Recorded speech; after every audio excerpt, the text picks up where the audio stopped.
We're here today outside the brand new headquarters of Hull Community and Voluntary Services in Beverley Road, Hull. Hull CVS deliver a wide range of products and services. We're going to speak to Tom Greeley, the centre manager, who will tell us how this drop-in centre works, where volunteers and potential volunteers can come right in and find places to put their energies. We're going to go out to two places. We're going to go to Ainthorpe Parent and Toddler Group, and we're going to go to Wansbeck Allotments and see how both those projects, funded by Hull CVS, have really helped their local communities.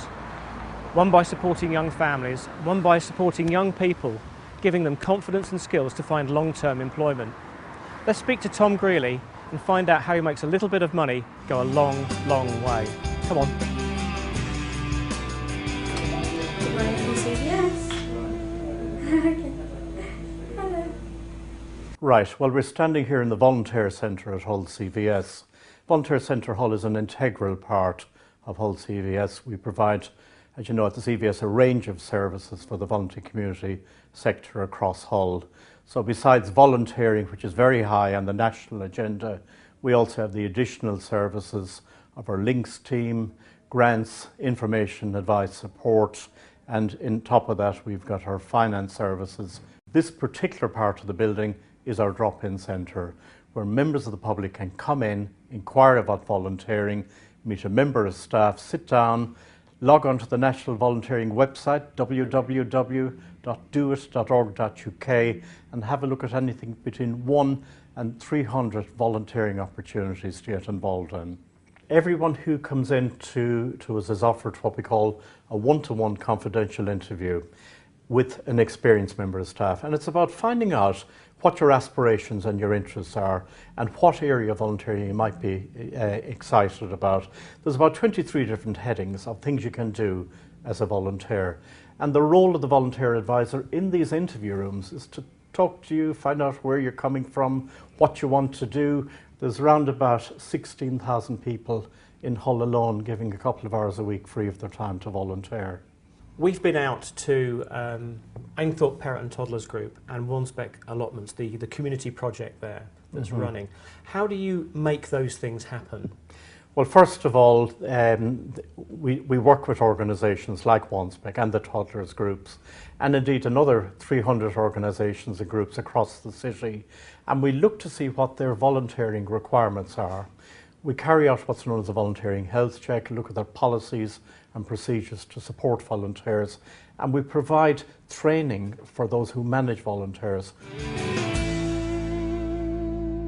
We had a health check from Hull CVS, and one of the ladies came in and told us, went through what we've got in place, our constitution and things like that, and then she said, well, you might need to do this to get the funding, this, that and the other, or some funders look at that. And she gave us a list of people who do funding. So they've actually signposted us, I suppose, into other funders. Hull CVS have really helped us with various funding for our library, 6-month rent, which was fantastic, IT equipment, a camera, you know, really, really good. We're not talking about huge sums of money here, are we? Like for the library, for example, that was just £250. £250, yeah. So what sort of value do these small pockets of money give you? Well, that's really enabled us to refresh a lot of the books that we did have, which were becoming old. And the lady that runs the library, she was a volunteer from PLA. So we've managed to keep her on, she didn't want to leave us, and that £250 has actually enabled us to keep it going. So you're really talking about a little bit of money going a long way here, exactly, yeah, that'll set us up for a long, long time.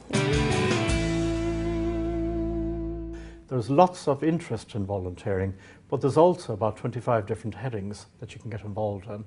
So in the case of the allotments group, there's a lot of interest at the moment, particularly spring coming up, around horticulture, environmental issues. There's also lots of interest around working with young people. We started by trying to improve the site and getting funding. First of all, we got equipment for the plot holders, obviously, that was our initial thing, and now we're improving the site. When it's up and running, we're hoping to access people that perhaps couldn't do a garden, haven't got a garden, perhaps live in one of the bungalows, one of the older people retired who love gardening. But obviously the council keep their gardens. We're after targeting community groups in the local area that would like to come down perhaps once a week and have a little hour doing and socialise. People come on and see half a plot or even a full plot, and it can be very daunting. This is come and have a go, have a try if you like it. You can stay on there if that is enough for you. If that's all you're capable of doing, you can stay on the community plot as long as you like. But if you want to develop from that, you can come onto the site and perhaps have half a plot and really get involved. The Community Task Force have been set in place to help with the Wansbeck Allotment Association. We are building a wheelchair accessible community plot. It was set up in October 2010. It's been running successfully since then, helping out in different projects on behalf of the Hull City Council as well. It was created itself to provide working experience and additional skills to people aged between 18 and 24 who have been out of employment for 6 months or longer. Gets them back into a working routine, which is always good because obviously, as you know, after a couple of months or so being unemployed, you can lose motivation quite quickly. And as you can see, the plot, it's something that the people that we work with can build themselves a project that they can see from start to finish, hopefully, and they can see all the work that they've done and that they've contributed. Some have found employment before they've actually finished the course, so that's how successful it's been. Right, so not only are they practising with their hands, the physical bit, you're getting their mind stimulated as well. Definitely. Okay, thanks Simon. No problem. My biggest hope is that everyone will have access to volunteering. But the challenge will be to ensure that A, we have the resources to reach out to everyone, and B, we have not just the financial resources, but also the workforce and volunteer resources. Every government minister talks about the big society, and whilst the big society is great, in essence, it doesn't work unless people are prepared to give the time. But the volunteering isn't free and it's not cheap. And there needs to be that realisation that to make all of this work in the big society, money needs to be invested in volunteer management and volunteers. Tom, thanks very much for talking to us today. Thanks very much. All it takes for anything to happen is for people to give a little bit of time and energy. We've seen how Hull CVS support the local and community voluntary sector right across Hull. We've seen how a little bit of funding makes a real difference. A new library at Ainthorpe Parent and Toddler Group. We've seen how the idea of healthy living is being supported at Wansbeck Allotments and how they're giving hope, skills, confidence and real qualifications to get young people out into long-term employment. As Hull CVS themselves say, it's helping you make a difference.